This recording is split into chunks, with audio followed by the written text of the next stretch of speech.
ICL na guerra. Nossa enviada especial Heloísa Vilela está na Cisjordânia e dá as últimas notícias do conflito Israel e Hamas. Crueldade sem fim. ONU diz que mais de 1.500 crianças palestinas já foram mortas com os bombardeios em Gaza. E o Hamas liberta 2 reféns norte-americanas. Espiões oficiais. Polícia Federal investiga esquema de grampos ilegais da ABIN durante o governo Bolsonaro. O ICL Notícias, segunda edição, está no ar. You own the narrative, see? This is our problem.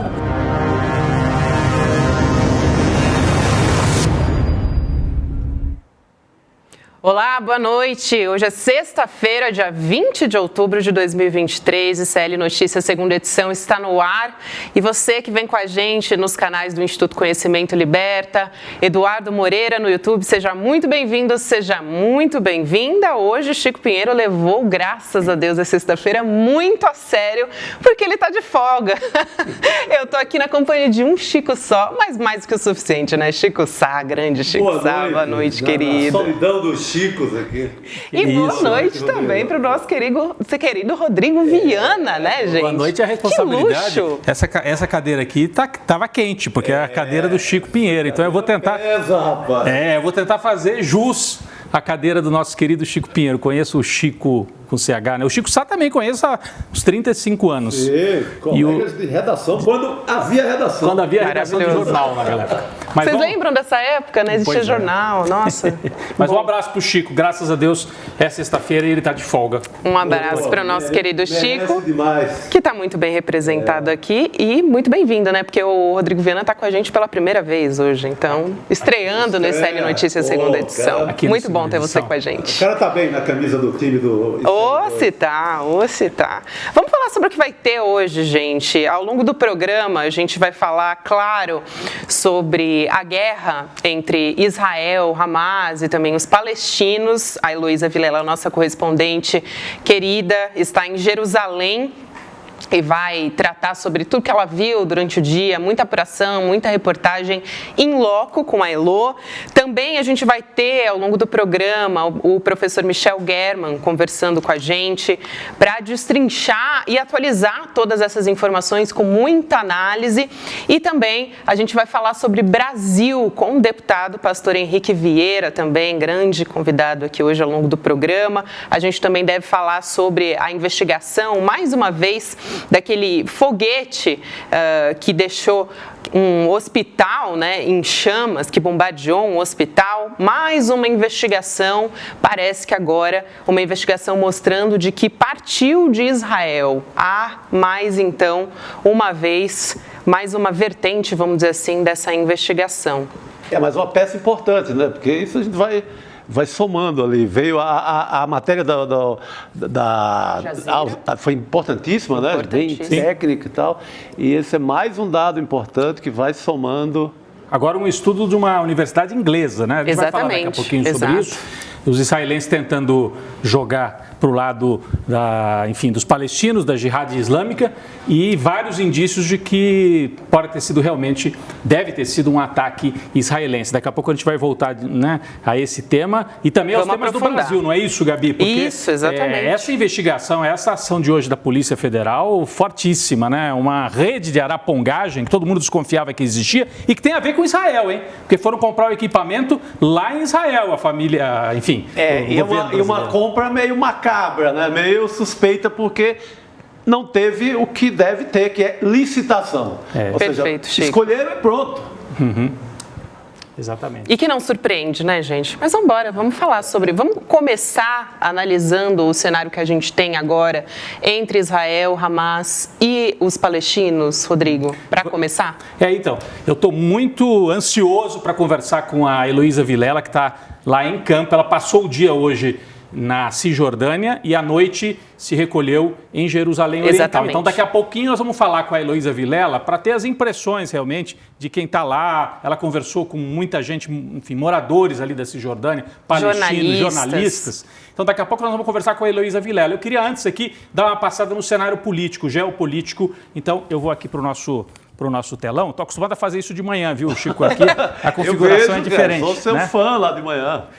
Mas eu queria começar, gente, falando sobre a posição dos Estados Unidos, né? Os Estados Unidos mais isolados do que nunca nesse momento, nesse conflito, né? Porque os Estados Unidos, o Biden foi para o Oriente Médio, justamente no momento em que acontece o bombardeio, 500 pessoas mortas, um levante, né, nas cidades muçulmanas. Então a gente tem o isolamento dos Estados Unidos e que ficou chancelado com aquele voto, né? A imagem simbólica da semana para mim foi a embaixadora dos Estados Unidos levantando a mão de maneira solitária, mas com todo o poder que o cargo ali confere aqui, ó. Essa aqui para mim é a cena da semana, né? A embaixadora dos Estados Unidos vetando a resolução do Brasil, assumindo. Teve 12 votos a favor da resolução brasileira, 2 abstenções e os Estados Unidos sozinhos barraram. E era, olha, uma resolução muito moderada, né, que condenava o Hamas, condenava os atos de terrorismo, mas pedia algo muito simples: cessar, interromper um pouco a guerra para que pudesse haver atendimento humanitário. Os Estados Unidos, esta imagem aqui marca este momento de isolamento e o Biden fechando completamente com Israel, porque bem no momento em que há esse voto, há também a visita do Joe Biden, e essa outra imagem que a gente tem aqui, outra imagem importante da semana, né? O Joe Biden vai para Israel justamente na hora em que acontece esse massacre e que os Estados Unidos bloqueiam a ajuda humanitária. Então isso fica marcado. Os Estados Unidos têm um lado e a consequência... A gente tem essa imagem também, olha, isso aqui é do Arueira, lembra do Arueira, Chico? Claro. Né? Ele é cartunista e trabalha no Brasil 247, é a charge também, enfim... É o grande resumo, né? É o grande resumo. Escorre sangue da mão dos 2 líderes de Israel e dos Estados Unidos. Mas tem muita gente passando pano ali no sangue, né? Tem alguns, especialmente aqui na imprensa brasileira, também lá na imprensa nos Estados Unidos. Aliás, eu vi aqui na nossa abertura, aparece rapidinho uma moça que está ali na fronteira do Egito com o Gaza e ela interpela uma equipe da CNN falando assim: vocês têm o controle da narrativa, né? Será que os Estados Unidos estão com controle total da narrativa? Porque minha impressão é que a rua está mudando. Acho que quebrou, viu? Quebrou. A rua está virando.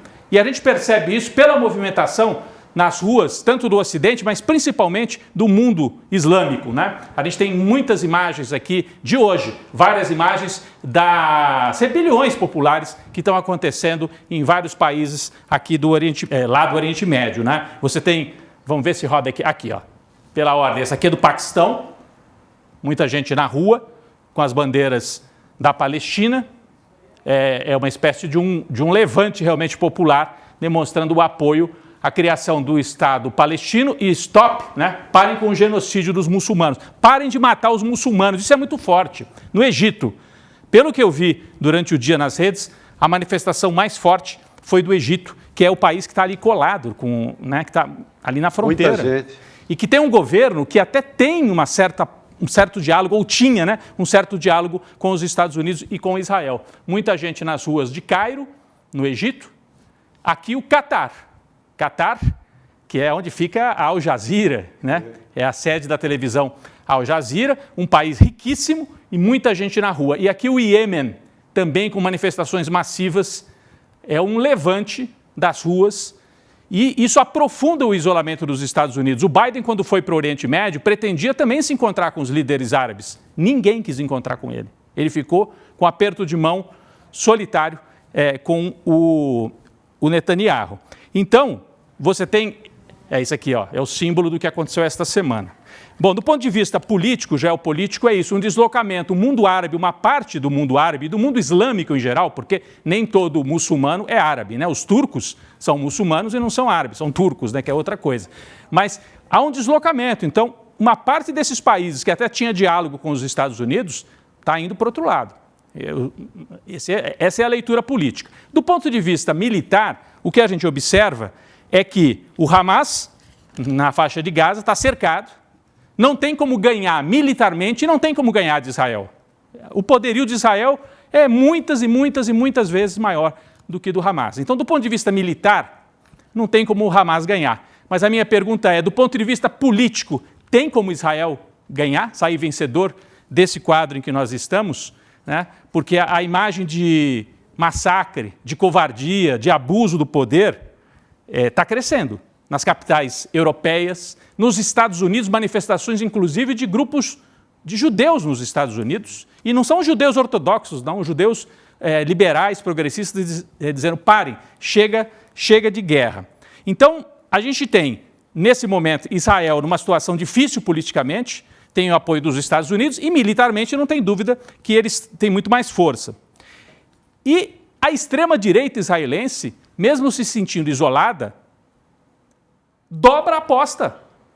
Uma notícia importantíssima que a gente teve de hoje. O governo do Netanyahu tomou a decisão, baixou uma norma e tomou a decisão que permite fechar, expulsar de Israel televisões ou meios de comunicação que, no entendimento de Israel, atrapalhem o esforço de guerra israelense. E o recado é para quem? Para Al Jazeera. A Al Jazeera é que contestou a versão israelense, né? A Gabi e o Chico Sá acabaram de falar que a Al Jazeera foi a primeira, né? A fazer a contestação, né, Chico? Então tem um papel importante ali, não é isso? Exatamente. Não, acho que com aquela matéria investigativa deles, eles abrem ali as porteiras para... Opa, não foi bem assim. Então, já vem esse estudo da Universidade Inglesa, né? Então, acho que a partir de agora, a tendência é de ter muitas respostas a essa história. O que eu achei incrível é que, nessa história do Al Jazeera, a defesa de Israel estava usando imagens da própria Al Jazeera. E eles falaram, ok, vocês estão usando as nossas imagens, a gente vai fazer uma comparação aqui de diversos ângulos, e aí eles chegaram... não numa conclusão, mas chegaram num ponto de vista de investigação jornalística ali, de que não partiu de dentro da faixa de Gaza. Exatamente. E aí eu acho, assim, é muito grave isso, né? Israel, porque o discurso todo do Ocidente e dos Estados Unidos Israel é a única democracia cercada por regimes autoritários, e aquela imagem de que são civilizados contra os bárbaros. Aí vem Israel e adota uma posição de... a gente vai expulsar jornalista que não seguia a nossa linha. Isso vale para Al Jazeera, mas é um recado para os outros também. E mostra o grau de violência e de autoritarismo do governo israelense. O Netanyahu, que é um veterano da direita israelense, ele está cercado nesse governo de extremistas religiosos e de extremistas que distribuem armas para os colonos israelenses, numa espécie assim de... liberação, está autorizado matar palestino. Esse é o governo de Israel. Por isso não dá para dizer que é a batalha da civilização contra a barbárie. Barbárie, se existe, está dos dois lados da fronteira. Então, a narrativa dos Estados Unidos, da mídia convencional dos Estados Unidos, que tenta chancelar isso, olha, os bárbaros entraram lá e mataram bebês e famílias, mataram. Foi um gesto e um ato de barbárie e de terrorismo. Mas o que Israel faz? Isso aqui, olha essas imagens, gente. Isso aqui parece imagem que a gente assiste, que a gente via fotografia PB da época da Segunda Guerra Mundial. Em uma semana, o que fizeram em Gaza é terrível, né, E essas Gabi? imagens já são impressionantes. Quando a gente vai olhar, por exemplo, fotojornalistas que estão cobrindo o dia a dia, é aterrorizante, né? Nas redes sociais, você vê crianças, mulheres...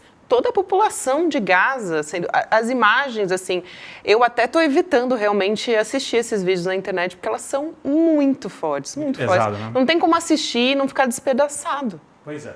E aí, no meu ponto de vista, é uma extrema-direita que não tem limite, que a hora que ela é pressionada, ela dobra a aposta e fala, e nós vamos mesmo, e vamos tirar de lá a população palestina. É uma extrema-direita em Israel, que tem o apoio dos Estados Unidos, né? Então ela se sente... Bom, eu tenho costas quentes, eu vou até o fim nisso aqui. O presidente Biden, depois de fazer a visita a Tel Aviv, volta para os Estados Unidos e a gente tem imagens, até o Biden depois faz um pronunciamento para o povo e para os parlamentares lá nos Estados Unidos, dizendo que precisa de dinheiro. Aqui, foi esse pronunciamento. Preciso de dinheiro para 2 guerras. Eu agora tenho 2 guerras. Né, Chico? E ele fala, eu preciso de dinheiro, ele está pedindo dinheiro para o Congresso.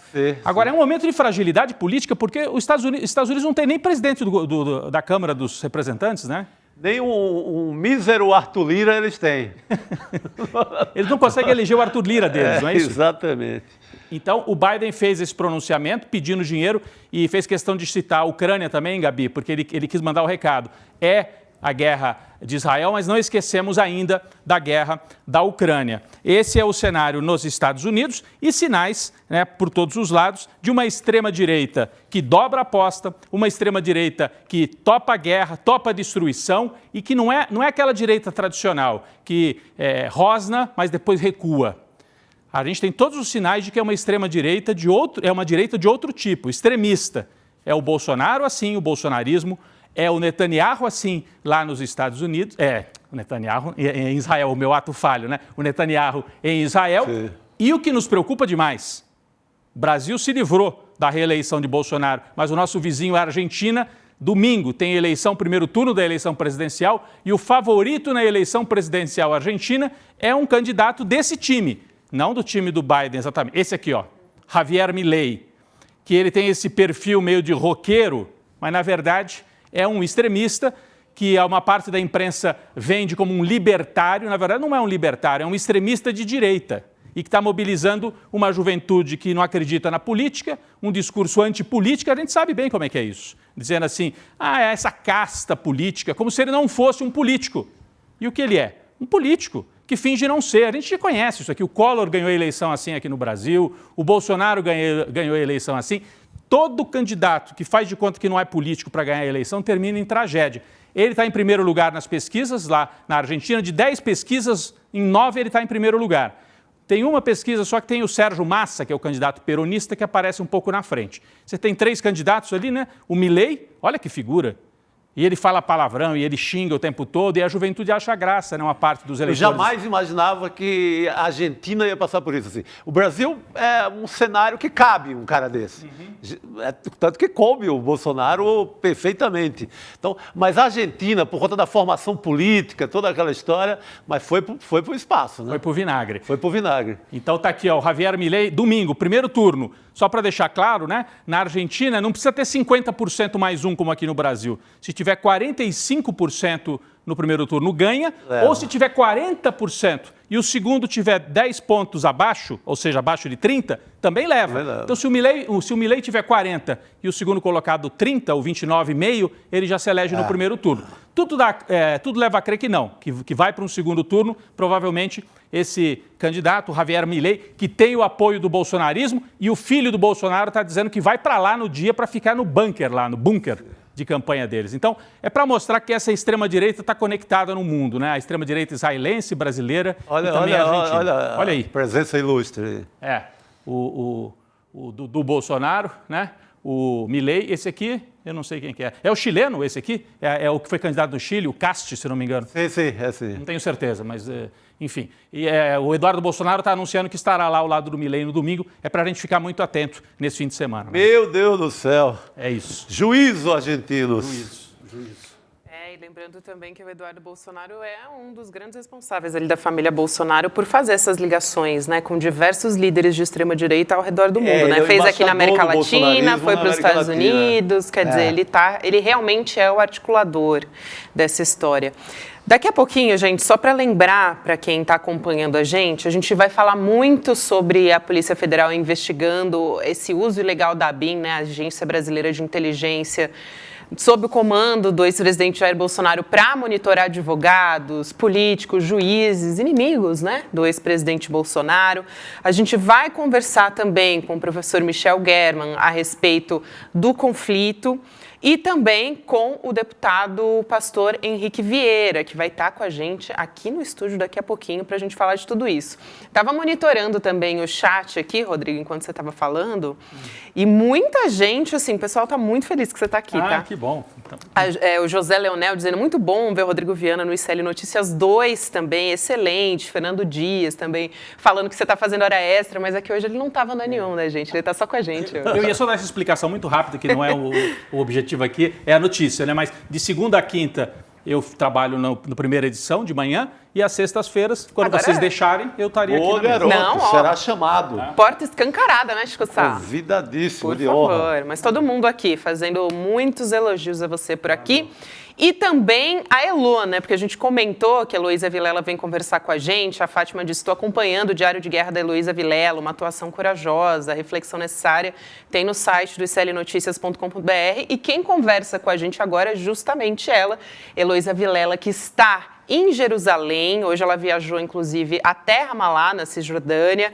O Hamas não opera nessa região, mas ontem 13 pessoas, entre elas 5 crianças, foram mortas ali na região e hoje atiraram contra manifestantes em Ramallah, onde a Elo está, e ela vai nos explicar tudo isso daqui a pouquinho. Mas, Rodrigo, daqui a pouquinho a gente vai conversar com ela. Ela estava, mas a conexão dela acabou de cair. Porque, realmente, né, gente, ela está num lugar que a internet também oscila de vez em quando.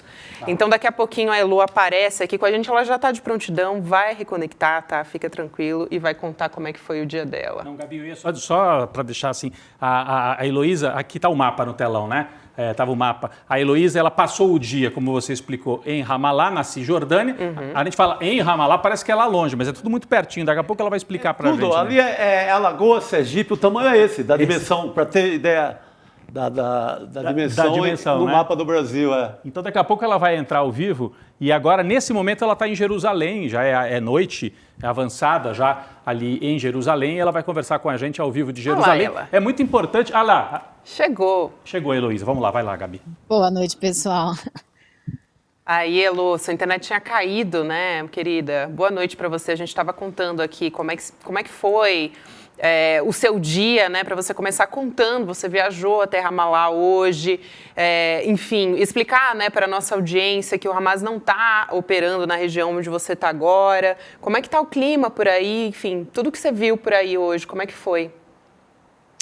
Olha, pessoal, aqui mais de meia-noite, né, meia-noite 20 e poucos, e a cidade está super quieta, mas está quieto o dia inteiro. Jerusalém está realmente muito vazia, as lojas fechadas, pouquíssimos estabelecimentos comerciais abertos, e eu fui para Ramallah, que é do outro lado da fronteira. A gente passa por uma cidade já na faixa de Gaza, que é assim, um cenário bem diferente do cenário de Jerusalém e também de Ramallah. Tenho que dizer para vocês que me surpreendi muito favoravelmente com a cidade de Ramallah, uma cidade pequena, porém muito acolhedora, as pessoas muito simpáticas. Agora todo mundo super tenso, super preocupado, uma vida dificílima, que já era difícil antes de começar essa ação militar de Israel sobre Gaza. Agora ficou ainda pior, porque o cerco a essas cidades da Cisjordânia aumenta. Por exemplo, na noite de ontem, várias pessoas com quem eu conversei passaram boa parte da madrugada acordadas, porque os militares israelenses entram na cidade de Ramallah no meio da noite. Os moradores, quando percebem a presença militar, começam a avisar uns aos outros. Eles não entram só para fazer uma ronda, eles entram com um objetivo específico, ou seja, vão procurar alguém para prender e levar.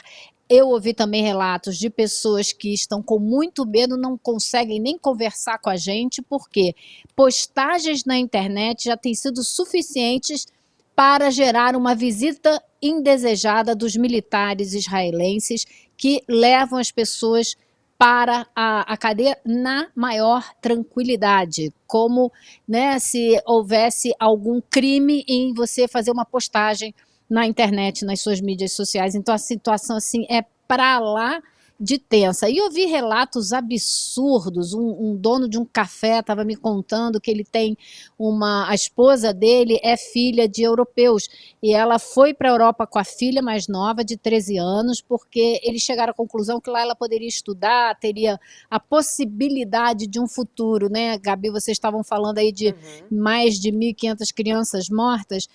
É isso, né? Eles estão matando o futuro dos palestinos. Então esse casal achou que era melhor levar a criança para lá, e de repente a mulher liga para o marido dizendo: você não sabe o que aconteceu. O professor da escola ouviu a menina na sala de aula falando árabe e disse para a menina, não ligou para a mãe não, disse para a menina sair da sala, porque a presença dela estava fazendo o professor se sentir ameaçado. Uma menina de 13 anos. Para vocês terem uma ideia assim do absurdo, né, que está acontecendo. Heloísa, e a presença, se você puder descrever para a gente, você saiu, atravessou a fronteira, foi até Ramallah, cruzou algumas outras cidades aí na Cisjordânia. A presença militar, tem tropas israelenses para todo lado?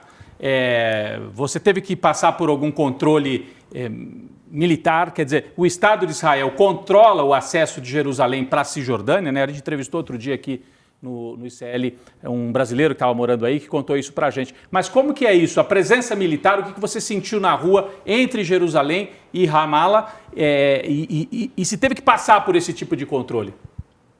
Olha, Rodrigo, o que acontece é que é o seguinte, se você quiser sair de Jerusalém para qualquer cidade da Cisjordânia, pode ir embora à vontade. Eles preferem que você saia mesmo, não tem nenhuma barreira. Você vai. O negócio é na hora de voltar. Se quiser entrar em Jerusalém novamente, aí sim, você passa por barreiras, você passa por militares, eles checam os carros, eles pedem documento. Eu passei com um motorista de táxi que tem uma placa que permite a ele circular entre Ramallah e Jerusalém e passar entre essas cidades sem problema. Mas ainda assim eles podem te parar. Ele falou para mim, fica com o passaporte na mão, porque se eles te pararem, você já apresenta o documento. Por acaso não me pararam, eu vi eles pararem alguns carros na minha frente, outros não, é uma coisa meio aleatória. Mas eu acho que se eles perceberem que você tem o perfil de um árabe, muito provavelmente vão pedir seu documento, né? Para mim não pediram, então eu passei direto. Mas também, assim, outros jornalistas me contaram hoje, na hora de voltar foi um perrengue. Porque hoje ainda por cima teve um protesto grande, tem tido protesto lá todo dia, e 6 pessoas foram baleadas, eles não estão usando bala de borracha, é munição mesmo, e eles estão atirando mesmo, e sem foi em Ramallah? o menor foi em Ramallah, problema. Foi em Ramallah, o protesto não é dentro do centro de Ramallah, é Beit El, que é aqui, do ladinho de Ramallah, mas é o lugar dos protestos, tem protesto lá todo dia por volta das 5 horas da tarde. E hoje, claro, depois que terminou a oração, né, porque hoje é um dia importante de oração nas mesquitas, de 12h30 a 1h30 da tarde, e quando estava para terminar, eu já vi na pracinha central de Ramallah o pessoal chegando, começando a se reunir ali para ir para a passeata, para ir para o protesto, e eles vão para o protesto sabendo que vai ter tiro, porque agora o exército tá assim, realmente não tá de brincadeira. Ô, Elo, você falou da possibilidade dessas prisões, né, que tem acontecido, inclusive por manifestações e internet. Esse pessoal que é preso, ele é enviado para onde? Para Gaza, como a polícia de Israel tem veiculado? Esses presos da Cisjordânia, Isso foi uma notícia que saiu hoje, que eles aparentemente querem enviar quem fizer protestos contra a guerra para a Cisjordânia. Eu ainda não tive nenhum relato de alguém que conheça um manifestante que acabou sendo enviado para Gaza. Mas esse foi o recado que apareceu hoje, né? Vocês estão colocando aí na tela para a gente ver. E é realmente, assim, de dar pavor o que eles estão fazendo, porque a gente já sabe, né, que a faixa de Gaza era considerada o maior presídio a céu aberto do mundo, e agora, pelo visto, está se tornando o maior cemitério do mundo, e as pessoas estão sendo enviadas para lá para quê? Se a faixa de Gaza está sendo destruída, né? E é sempre bom a gente lembrar, né, Heloísa, é sempre bom a gente lembrar que aí onde você está, na Cisjordânia, não há governo do Hamas, né? Aí o governo é do Fatah, que é um outro grupo, é um grupo completamente diferente do Hamas. Então, na Cisjordânia, quem governa é o grupo tradicional, que era aquele grupo do Yasser Arafat, né? Da OLP, da Fatah. É um grupo laico, não é um grupo fundamentalista religioso. Inclusive dialoga também com Israel. Dialoga com Israel. Abriu mão, porque lá no passado o Fatah fazia guerrilha, fazia luta armada. Abriram mão da luta armada porque foram convencidos. Vamos para a mesa de diálogo com Israel, vamos negociar um tratado, né, para se criar o Estado palestino. E aí ganharam em troca o quê? Ocupação de terra, porque Israel coloca os colonos nas terras, né? Você pode dizer melhor que você está aí perto, mas só para dar esse contexto assim. E aí ameaçam essa turma que está protestando, então se vocês protestarem, a gente vai mandar vocês para lá. Isso me lembra muito campo de concentração, realmente. Isso é condenar a morte, né? Você manda, não é mais só prisão, é condenar a morte. Vai para lá, adeus. Pois é, vão transformar Gaza num campo de concentração. É o que parece condenar a morte rápida, não é a morte lenta como eles vinham fazendo. Cercando de fome, impedindo as pessoas de ter vida, de terem uma ativa, né? Agora é mais rápido. Então, esse cerco de cidades, porque você tem na Cisjordânia várias cidades palestinas, mas cercadas de colônias israelenses com forças militares. E agora, essa operação de guerra, esses que sentem ainda empoderados partir para cima das cidades dos moradores. Isso é o que a gente tem visto. Eu conversei de manhã com um brasileiro professor violência. A gente está tendo problema para entender a Elô, né? A internet dela está picotando bastante, Elô. A gente está com dificuldade para te entender. Será que você consegue concluir, Elô? A gente já ia se despedir de você agora, mas se você quiser concluir, vamos tentar, vamos ver se a gente consegue. Eu só ia dizer que eu conversei de manhã com um professor de música brasileiro, que dá aula em um conservatório aqui de Ramallah, e ele me disse, eu dou aula também em Jenin, em outras cidades da Cisjordânia, só que agora eu não estou indo para as outras cidades, porque está muito perigoso, justamente porque esses colonos israelenses estão atiçados, e o exército está dando apoio a eles, então está perigoso circular de uma cidade para outra, ele não está dando aula nas outras cidades. Elô, posso só fazer, já que melhorou? Eu queria perguntar uma coisa, não sei se você teve tempo, você está em Jerusalém, e Jerusalém tem bairros árabes, né, e tem os bairros ocupados pelos judeus, uma minoria bem menor de cristãos, né?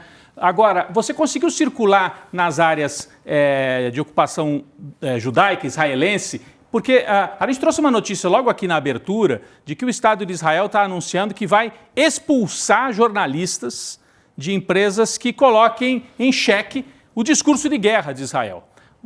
Você consegue sentir isso? Não sei se você teve tempo, né? Que você afinal foi para a Cisjordânia, foi para Ramallah, mas a imprensa israelense, como é que está o tom da cobertura? E se alguém chegou a falar sobre isso, os jornalistas estão com medo ou estão com liberdade para operar aí do lado israelense também? Eu vou só pedir para ele comentar rapidinho, porque o professor Michel German está nos esperando. Vai lá, Elô, por favor. Olha, Rodrigo, eu não tenho visto quase jornalista algum aqui na área de Israel, onde eu estou. Eu não fui na parte árabe, vou amanhã, mas os jornalistas que eu vi, muitos, todos em Ramallah. Em Ramallah, certo. Perfeito. Elô, vai descansar, querida. Amanhã a gente vai ter de novo, inclusive, Heloísa Vilela aqui. Ela entrevistou, inclusive, a jornalista palestina Fatem Ewan, que foi baleada 3 vezes nos últimos anos, quando fazia o trabalho dela. E você pode conferir a íntegra dessa entrevista no domingo, na live que a Elô Vilela vai fazer junto com o Chico Pinheiro. A live vai ao ar no domingo, às 9h da manhã. E amanhã também tem live com o Eduardo Moreira nas redes do ICL. A live de amanhã é às 10 da manhã também. Então você fica ligado nas redes do ICL. Elô, um beijo para você, querida. Tchau, tchau, Valeu. pessoal. Boa sorte. Boa noite, querida. É isso aí. A gente chama agora o professor de Sociologia, pesquisador do Centro de Estudos do Antissemitismo da Universidade de Jerusalém, que é o Michel German.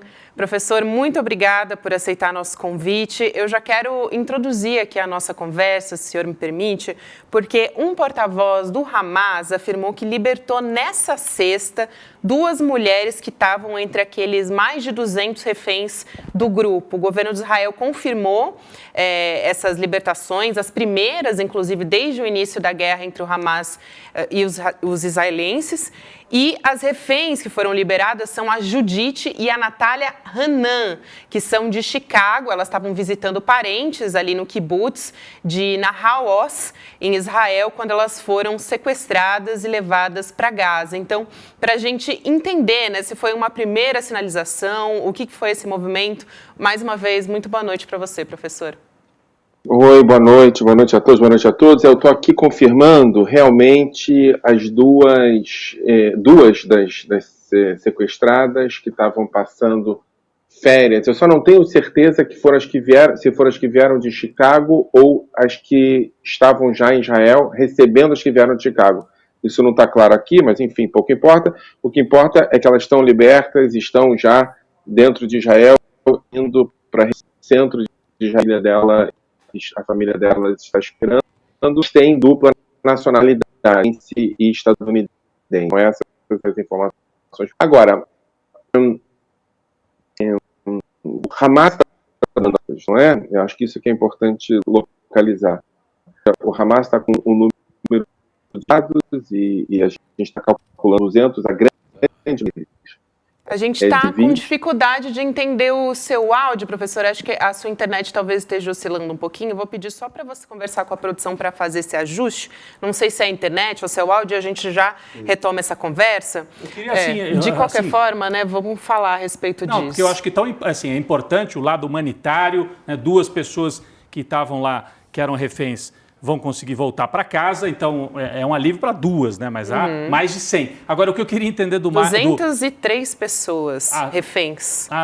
Na minha cabeça ainda eram 150, o número cresceu e passou de 200. Mas eu queria compreender, e o professor acho que ia nos ajudar, né, Chico, a estratégia do Hamas. Por que nesse momento, a gente acabou de falar aqui, que os Estados Unidos foram para o Oriente Médio, deram uma demonstração de estarem fechados com o Netanyahu, aí vem o Hamas e oferece aqui, tem 2 aqui para vocês, né?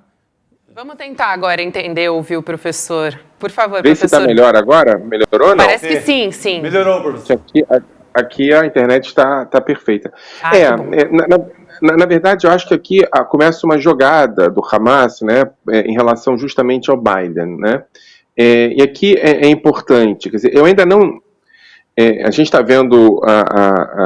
eu vou usar o termo que o presidente Lula utilizou para falar sobre o bombardeio de Israel na faixa de Gaza. É um bombardeio insano e me parece que a gente ainda não tem uma estratégia efetiva para esse bombardeio. Acho que essa que é a questão fundamental. O que Israel efetivamente quer, a não ser grandes palavras como destruir o governo do Hamas. Então, essa é a primeira questão.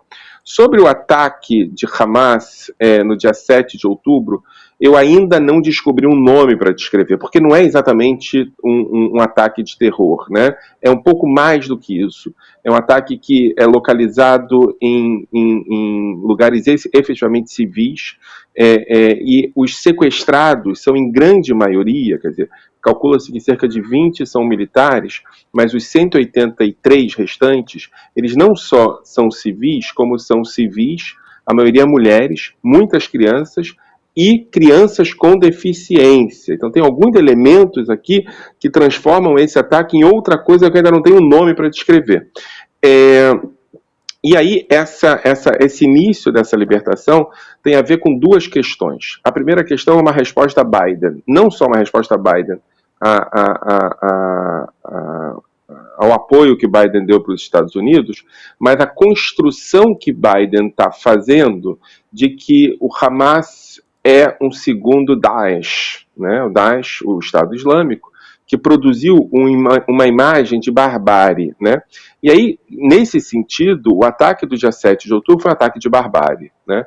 E esse ataque de barbárie produziu a ideia de uma coalizão ocidental contra o novo Daesh, que é o Hamas. Quando o Hamas começa a libertar, ele tem 2 objetivos. O primeiro objetivo é o objetivo de diálogo e marketing com o Ocidente, dizendo que eles não são Daesh. E o segundo objetivo, mais pragmático, o objetivo de adiar a entrada terrestre de Israel até que haja um consenso internacional de que não vale a pena que Israel entre por terra em Gaza. Eu acho que são essas 2 questões fundamentais. Ou seja, uma libertação talvez, quer dizer, eles soltam 2 mulheres dos Estados Unidos, então tem a ver com o primeiro ponto que o senhor trouxe, né, professora? É um sinal para os Estados Unidos, e ao mesmo tempo eles mostram, olha, não invadam, que a gente pode ir soltando aos poucos, né? E com isso eles vão ganhando tempo para tentar criar um clima. A gente está vendo, né, o clima como é que está nas ruas dos países islâmicos em geral, né? Está um clima de muita mobilização. Então, o senhor acha que eles já foram para a operação do dia 7, para o ataque do dia 7, com esse intuito de trazer o maior número possível de reféns? Quer dizer, o objetivo final da operação era esse, trazer os reféns para ter essa possibilidade de controlar o tempo, de talvez, né, manobrar o tempo? Eu acho que tinham 3 objetivos na operação do dia 7, que, de novo, eu tenho ainda dificuldade de descobrir uma palavra, que eu acho que é importante isso. Enfim, eu não sou jornalista e nem defensor, sei lá do que, né? Eu sei que vocês têm tido contato com muitos militantes de ambos os lados, então, para mim, é difícil, às vezes, no calor do que está acontecendo, entender o que eu quero dizer quando eu digo alguma coisa. Então, eu ainda não sei qual é a palavra para o que aconteceu no dia 7. Mas operação é uma palavra pequena para o que aconteceu. Mas vamos supor que seja uma operação. Acho que as estratégias eram 3, basicamente. A primeira delas era a entrada em população civil de Israel, né? E aí, a população civil de Israel localizando a noção de que não há civis ou militares, de que todos os israelenses são alvo. Essa é a primeira questão. A segunda questão é mais estratégica, mais regional, dá uma sinalização de poder e de força para os países da região e também para a população palestina interna, ou seja, se recolocar num lugar que é um lugar que o Hamas tinha, que era um lugar muito ruim, que era um lugar de uma milícia localizada numa região que estava administrando somente aquela região. Ele deu uma demonstração de força para o mundo árabe, para o mundo islâmico e para os palestinos. E o terceiro elemento, eu acho que é preparar-se para a reação. E preparar-se para a reação, a gente ainda não sabe o que significa isso no território palestino, mas eu acho que o sequestro sistemático de civis, dominantemente mulheres e crianças, e dentre elas crianças com deficiência, me parece que é uma possibilidade não só de adiar a entrada, mas também de mostrar-se humanizado, mesmo depois dessa barbárie, porque essa barbárie, ela produz um ambiente muito poderoso de raiva, de ressentimento, de revanche. Por outro lado, essa libertação aos poucos de mulheres, né, que é isso que a gente vai ver, na minha opinião, nos próximos dias, vai produzindo a ideia de que o Hamas não é aquilo do dia 7, também é um grupo mais humanizado. Ou seja, acho que está lidando com relações públicas muito bem pensadas de um grupo que produziu alguma coisa que sequer nome eu tenho para dar. Professor, e hoje, né, mais de 50 países se uniram para pedir a convocação de uma reunião de emergência da Assembleia Geral da ONU. Notícia muito importante, objetivo de mobilizar o apoio político para a proteção do povo palestino, né, diante desses ataques de Israel contra Gaza. Agora, esse gesto é bastante raro, né, na diplomacia internacional. São mais de 50 países, né, reforçando aqui nessa reunião de emergência. Qual que é a importância disso? Essa mobilização, esse apoio realmente vai surtir algum efeito? Porque o que eu tenho visto muito, né, alguns especialistas falando a respeito da ONU, né, que está sendo quase uma nota de repúdio ali, tem tido pouca efetividade para lidar com essa emergência que é a guerra, né, e toda essa emergência, essa tragédia, vamos dizer assim, humanitária que a gente está acompanhando. A ONU enfim, a ONU você tem uma importância enorme, que é a Assembleia Geral, mas a Assembleia Geral é a produção de opinião pública, né? As decisões efetivas da ONU se dão nos conselhos, os vários conselhos e as várias grupos de trabalho que a ONU tem, e nesse sentido o conselho mais importante para definir políticas efetivas é o Conselho de Segurança, né? Mas o que acontece não com essa reunião de 50 países, isso pode acabar influenciando sim o Conselho de Segurança. Eu tenho dito, eu acho que isso é importante repetir, porque eu acho que ainda não falei sobre isso aqui no ICL, que há uma perspectiva de 2 opções aqui. A primeira opção é que a gente entre numa degeneração, num círculo de ódio que a gente não vê há muito tempo na política mundial, né? A ideia de uma expansão do conflito, a entrada de grupos fundamentalistas islâmicos como Hezbollah e de países com interesses regionais específicos e de dominação como o Irã, o fortalecimento de grupos que são grupos de terror de alta periculosidade como o Hamas, e do fortalecimento da extrema-direita em Israel e no mundo todo com a perspectiva de diálogo dos extremos. Essa é uma perspectiva, né? Eu acho que ela está na mesa. A segunda perspectiva é que essa loucura produzida por um diálogo de quase 14 anos entre dois grupos, que são grupos dos extremos políticos, né, Hamas e o governo Bibi Netanyahu. Hamas utilizou-se do governo Bibi Netanyahu como uma espécie de seguro para a sua manutenção do poder, e Bibi Netanyahu se utilizou do Hamas durante esses 14 anos para manter uma relação de não criação do Estado palestino, ou seja, há aqui um diálogo macabro entre dois grupos, né? Eu acho que o que está parecendo diante de nós é que esse diálogo macabro, né, quase falei a palavra diabo, mas esse diálogo macabro é um diálogo que está produzindo massacre, está produzindo morte, está produzindo barbárie, né? E a alternativa a isso pode ser que surja diante dos nossos olhos, né? A gente está vendo, depois eu quero falar um pouco sobre a Cisjordânia, mas a gente está vendo que o que acontece na Cisjordânia não é um apoio imediato ao Hamas, né? A OLP, a Fatah e a Autoridade Nacional Palestina olham para o que acontece em Gaza com muita preocupação, e você tem um fortalecimento muito importante de setores progressistas e de esquerda dentro de Israel, né? A opinião pública dá como necessidade de demissão imediata do Bibi Netanyahu para mais de 50% da população, e a ideia de que Bibi Netanyahu não pode, em médio prazo, continuar primeiro-ministro com 86% da população. Então a gente tem concretamente uma possibilidade de produzir efetivamente um acordo depois que essa barbárie, essa loucura toda passar. Como é que a gente pode fazer isso? A gente pode fazer isso a partir da ideia de que esses grupos que estão fora dessa dança macabra entre Hamas e a extrema-direita israelense sejam grupos relevantes. E aí, nesse sentido, no sentido da política, até porque a gente sabe que não há solução fora da política nesse caso, essa reunião de 50 países pedindo uma reunião especial do Conselho da Assembleia Geral da ONU pode ser uma questão importante. Mas sempre a médio prazo, entendendo desdobramentos a partir daí. A gente tem imagens na tela agora, enquanto o professor German falava, justamente imagens da Cisjordânia. Ele disse que queria falar da Cisjordânia, e a gente agora há pouco, né, Chico, conversava com a Heloísa Vilela, que, né, hoje a nossa correspondente Heloísa Vilela está lá e circulou pela Cisjordânia, professor German. Então a gente queria te ouvir, porque justamente a Cisjordânia não tem Hamas, pelo menos não tem no governo, né? Mas a Elo relatou assim, que há um aperto, né, de Israel, não, um aperto ali em relação à população, começando a censurar manifestações na internet, algumas prisões acontecendo na Cisjordânia. Então, como é que o senhor tem visto isso? Em Israel também. Sim. Em Israel também, Chico. É importante notar que essa lei que proíbe supostas opiniões a favor do Hamas, que na verdade são opiniões contra a guerra e a favor de uma solução de diálogo, estão sendo censuradas também dentro de Israel. O que eu acho é o seguinte, eu acho que não dá para a gente imaginar que esse governo com Ben-Gvir como ministro da Segurança Interna, Smotrich como ministro da Economia e Bibi Netanyahu como primeiro-ministro, deixou de ser um governo com projetos autoritários, né? Ele continua sendo o mesmo governo de antes do dia 7.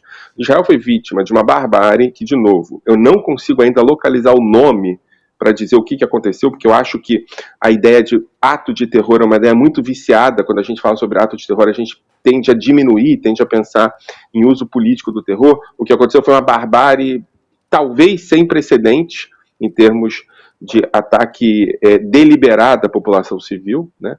E depois disso a gente teve a continuação da invasão de Gaza, uma invasão insana e, ao meu ver, sem estratégia. Agora, no meio desse caminho, o governo continua sendo governo, né? E esse governo, e aqui é muito importante, Chico, eu tive agora, antes de chegar em casa, tive vendo as declarações do líder da oposição de Israel, Lapid, né, sobre o que ele tinha escutado a respeito da segurança de Israel. E a coisa estava ruim, né? Estava muito claro que a coisa estava ruim. Então, assim, na melhor das hipóteses, o que o governo de extrema-direita produziu foi inépcia, foi falta de capacidade de responder, foi uma incapacidade completa de entender o tamanho do buraco. Agora, um dos motivos disso é porque a base eleitoral desse governo está na Cisjordânia, está nas colônias. Esse governo tem ministros colonos, né? Então, assim, eu acho que é muito importante para esse governo produzir um imaginário de que a Autoridade Nacional Palestina está aliada ao Hamas nesse momento, né? Eu tenho visto as manifestações, e são manifestações com bandeiras da Palestina, e a ausência da bandeira do Hamas me parece muito importante, né? Inclusive há bandeiras do Fatah e não do Hamas. E as manifestações são manifestações de caráter popular e não de caráter violento, né? Apesar de que há entrada no campo de refugiados de Jenin essa noite e produção de confrontos entre soldados e guerrilheiros palestinos. Agora, o que eu acho muito importante é que a gente entenda que depois que essa guerra acabar e quando essa guerra acabar, a gente pode não ter mais o Hamas como referência, mas a gente vai ter a questão palestina fundamentalmente constituída aí como elemento. É preciso entender isso. E provavelmente esse governo já vai ser outro governo.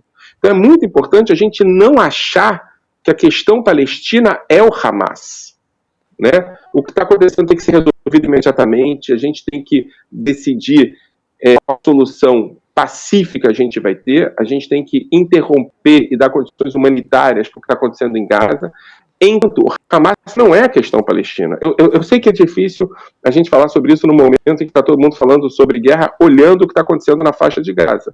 Mas o que está acontecendo na faixa de Gaza não é a questão palestina. A questão palestina está vinculada a uma solução de dois imediata, não mais para postergar a ideia de um Estado palestino.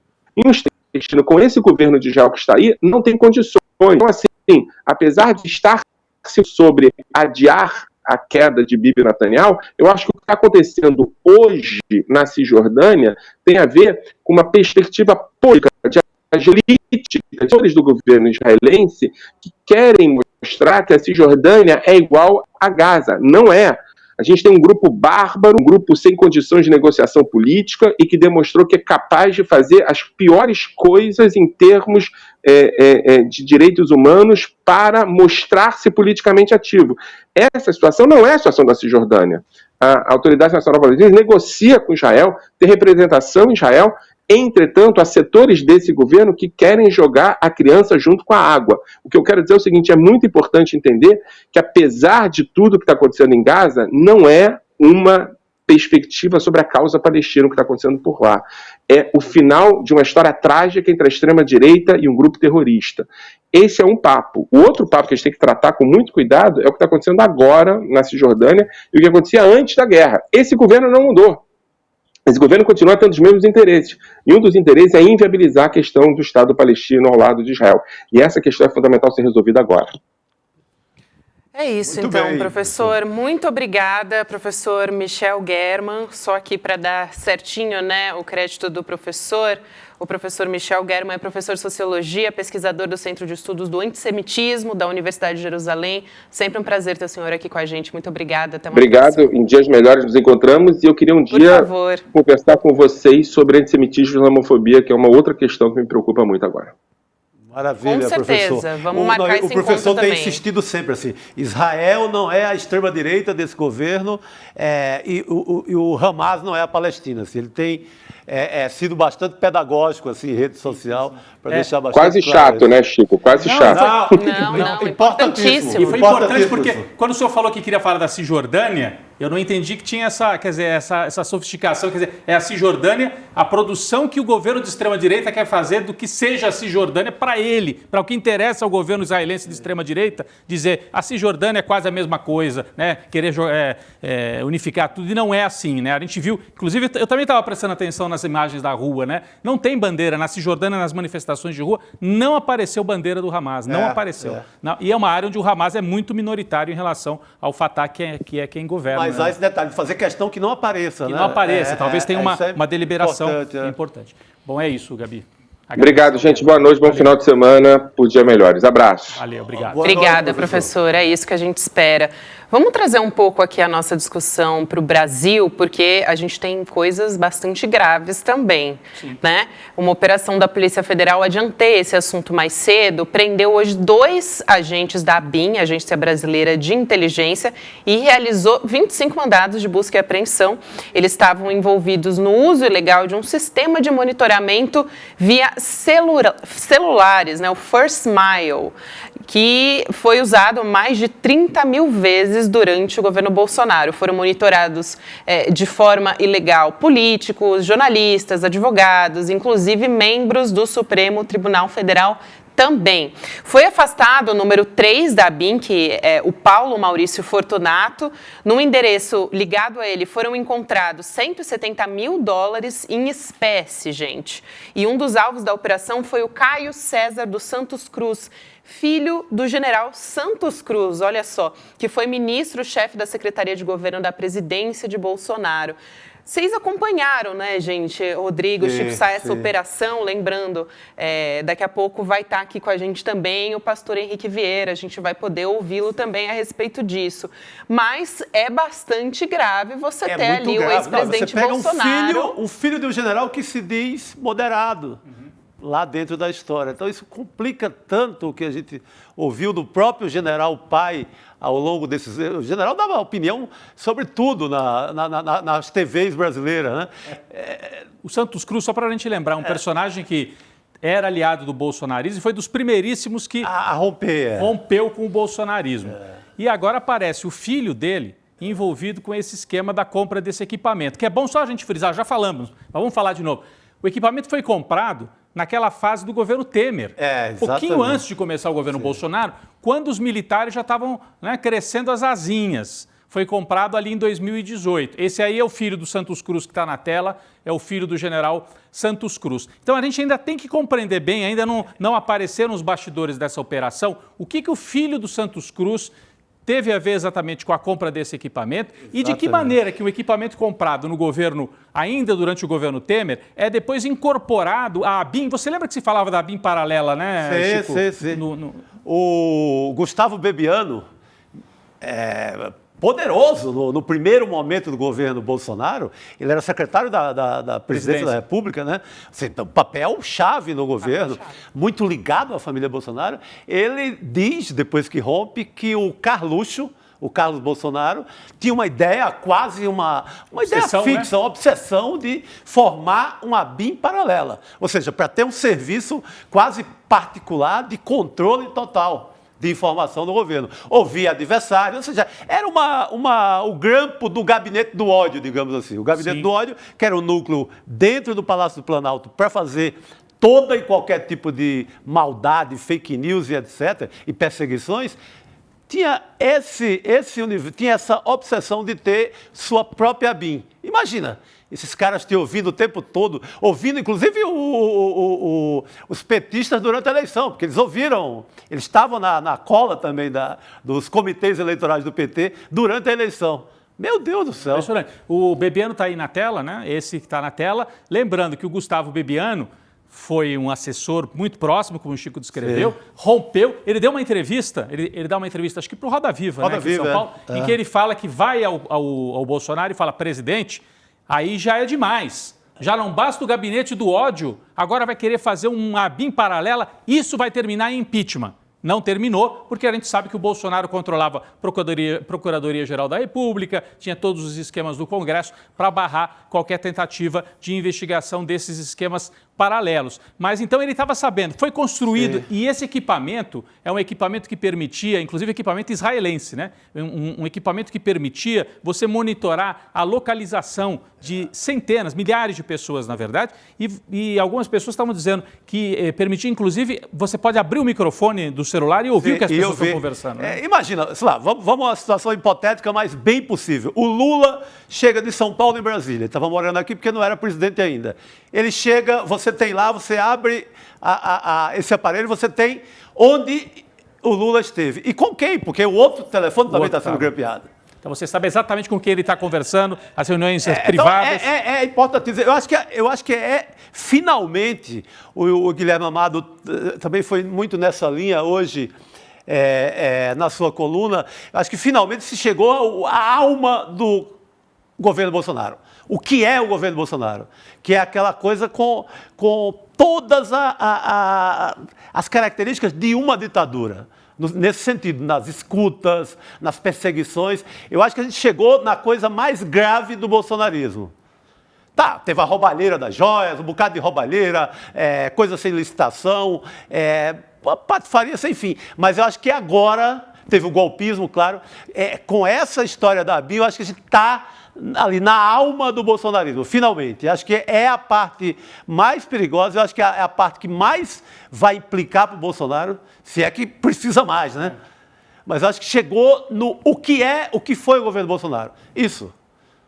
Um arapuca meio com cheiro de ditadura, por aí. Não, e essa turma do Bolsonaro, né, Gabi, o general Heleno era ajudante de ordens do Silvio Frota, na época da ditadura. Sim. Quem era o Silvio Frota? O Silvio Frota era a ala mais extremista dentro dos extremistas lá da ditadura. Bem lembrado, Rodrigo. Quando o Geisel quis fazer a abertura, né, para terminar a ditadura e voltar à democracia, tinha uma ala que não queria, que era a ala do Silvio Frota. E o Heleno era dessa turma. Então, e o Bolsonaro era dessa turma. Lembrado, então isso aí é o baixo escalão da ditadura que trabalhava na arapongagem, a turma do SNI, a turma que explodia a bomba em 1º de maio. Lembram do Rio Centro, né? Os mais antigos vão lembrar. Eu acho que a gente fala araponga hoje, a nossa geração. Talvez a meninada mais jovem não saiba. Araponga é uma ave ali, né? Que era o apelido dos agentes, desses caras que faziam essa bandalheira nos porões ali, que ficava colocando grampo, às vezes até no poste da rua, aqui em São Paulo, da Telesp. É verdade. O araponga ia lá, subia, assim, qual uma ave subia lá e pá, arapongava o jornalista. Era na base do fio, naquela época era no fio, né? O cara fazia... Pra quem não sabe também quem é Telesp, foi serviço de telefonia, já que a gente está falando de juventude aqui, né? Comunicações de São Paulo, era a empresa antes da privatização. Depois veio a Telefônica. Agora, sabe uma coisa que eu queria trazer aqui na roda para comentar? Esse montante que foi encontrado, né, na casa do diretor Paulo Maurício Fortunato Pinto, porque ele é o número 3 na hierarquia da ABIN, quer dizer, uma posição bastante importante. Gente, 178 mil dólares, cerca de 872 mil reais na cotação atual do real. A Polícia Federal encontrou enquanto estava cumprindo esse mandado de busca e apreensão. Quer dizer... E, Gabi, você chamou bem a atenção, porque um sujeito que trabalha como fiscal, é um fiscal corrupto, aí tem dinheiro em casa. Sim. Se trabalha numa área, sabe, nessa área que faz achaque, né, fiscaliza a obra e tal, ganha propina e guarda em casa. Agora, o sujeito é da ABIN. De onde vem esse dinheiro aí? Realmente é algo muito suspeito. Ele teria como ofício lidar com informação. Com informação. Né? Informação, pelo visto, não precisa de uma pasta cheia de dólar a cada segundo. Pois é.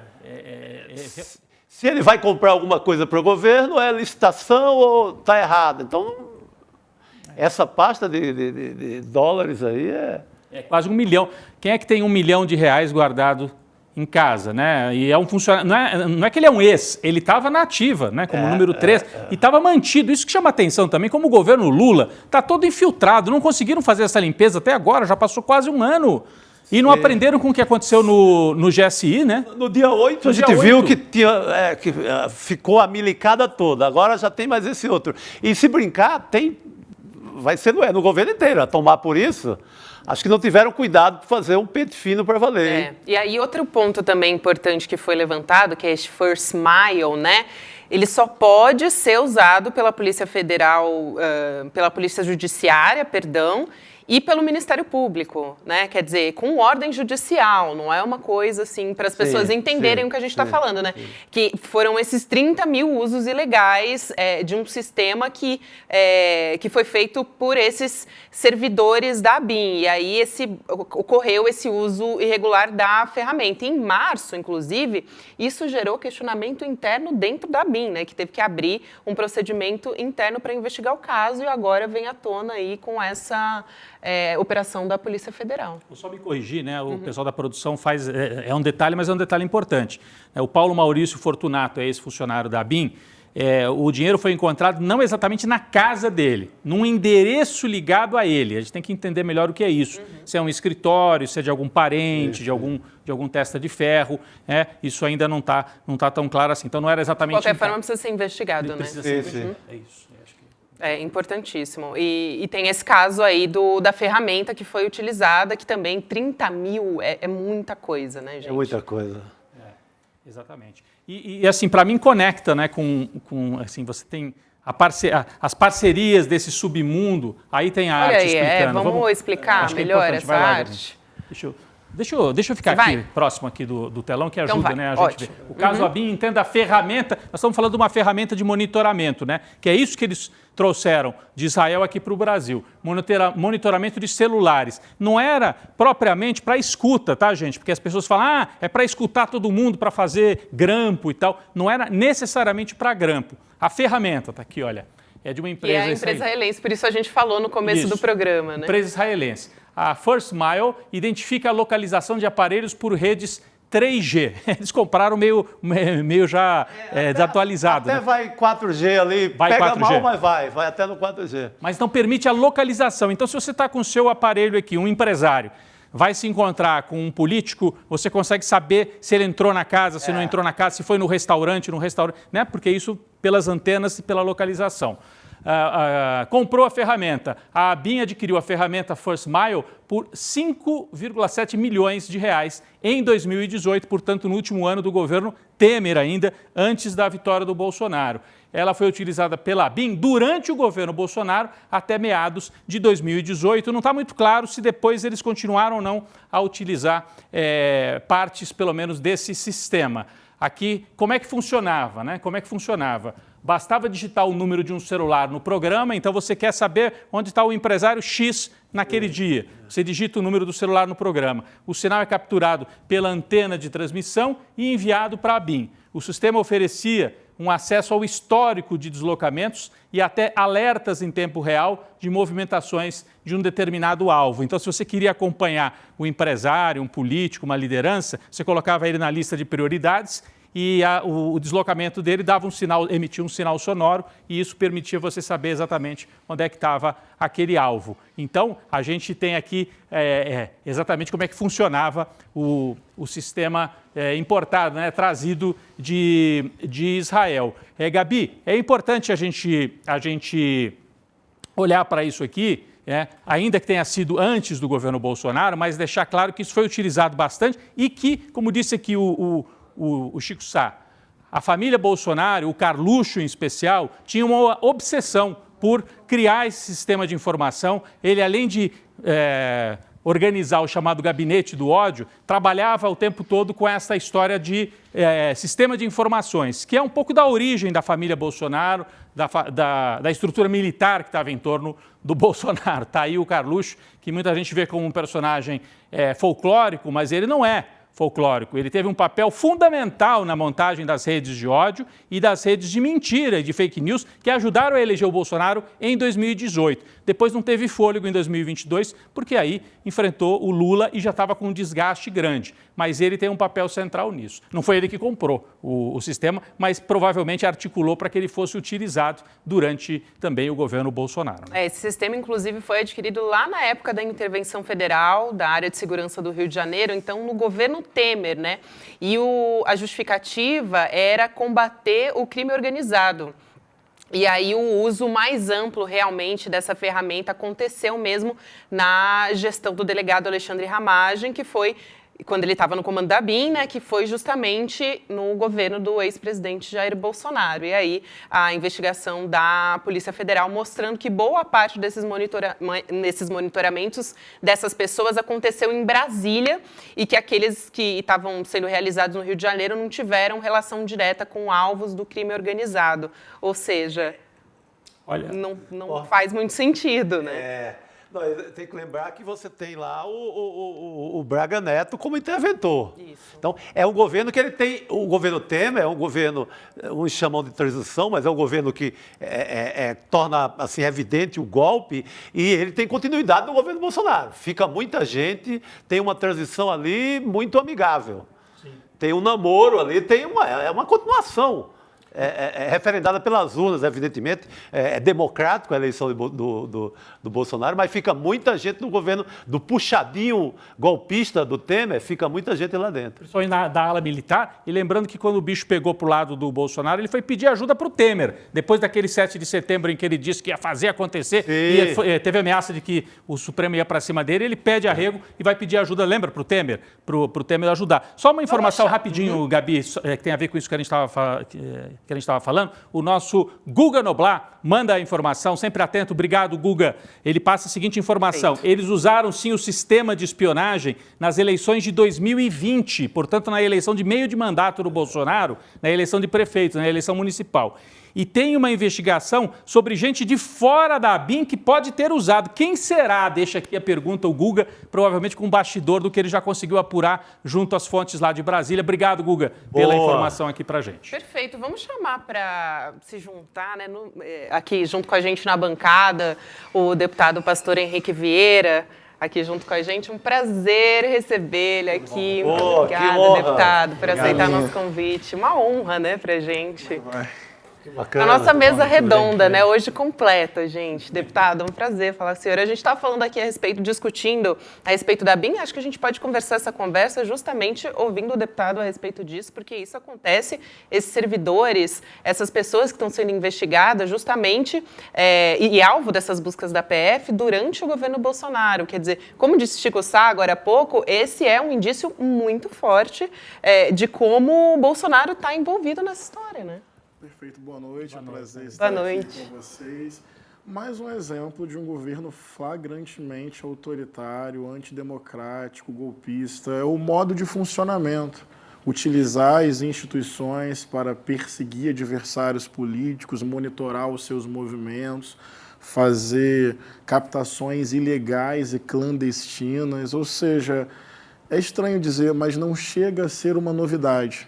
É o modo de funcionamento do governo Bolsonaro e, numa reflexão mais ampla, é como os golpes acontecem. Os golpes contemporâneos se dão com a erosão institucional da própria democracia bancada por governos. É por dentro, às vezes. É por dentro. Você vai desgastando as instituições democráticas, ampliando margem de controle, monitoramento, vigilância. Tipicamente, um governo que vai preparando um caminho autoritário. Eu posso ler só a nota da ABIN aqui? A produção nos avisa que a gente tem essa nota. A gente vai colocar aqui na tela para você que nos acompanha. E eu vou ler aqui ela completa, né? A nota da Agência Brasileira de Inteligência diz o seguinte: a ABIN vem cumprindo as decisões judiciais, incluindo as expedidas na manhã desta sexta-feira. Foram afastados cautelarmente, como eu disse também, os servidores investigados. A agência reitera que a ferramenta deixou de ser utilizada em maio de 2021 e a atual gestão e os servidores da ABIN reafirmam o compromisso com a legalidade e o Estado Democrático de Direito. Essa foi a nota que foi divulgada, né, o posicionamento, então, da ABIN, e a gente compartilha aqui com vocês. De qualquer forma, né, a gente precisa continuar acompanhando essa investigação, porque agora a gente teve os mandados de busca e apreensão e agora a gente deve ter um desdobramento ainda maior. É que o deputado é do Rio de Janeiro, então conhece Perfeito. bem, infelizmente, talvez, né, a família Bolsonaro, e não só a família, né, deputado, esse entorno, muitas vezes na área militar. A gente até conversava aqui, o filho do Santos Cruz está aí, também aparece, ele que rompeu com o Bolsonaro. O senhor deve ter mais informação do que a gente, né? E o Carlos Bolsonaro, esse que está na tela, é o filho do Santos Cruz, que era um personagem que até hoje não tinha sido citado, né? E o Carlos Bolsonaro, que tem essa obsessão por essa coisa de informação, né, das fake news, e dizem também, o próprio Bebiano falava isso, que queria montar uma ABIN paralela, né? Então, no Rio de Janeiro, o que se falava sobre isso? Você já tinha escutado alguma coisa sobre isso? Sim, o Carlos Bolsonaro, até na própria CPMI, o nosso mandato avançou muito na investigação sobre milícia digital e gabinete do ódio.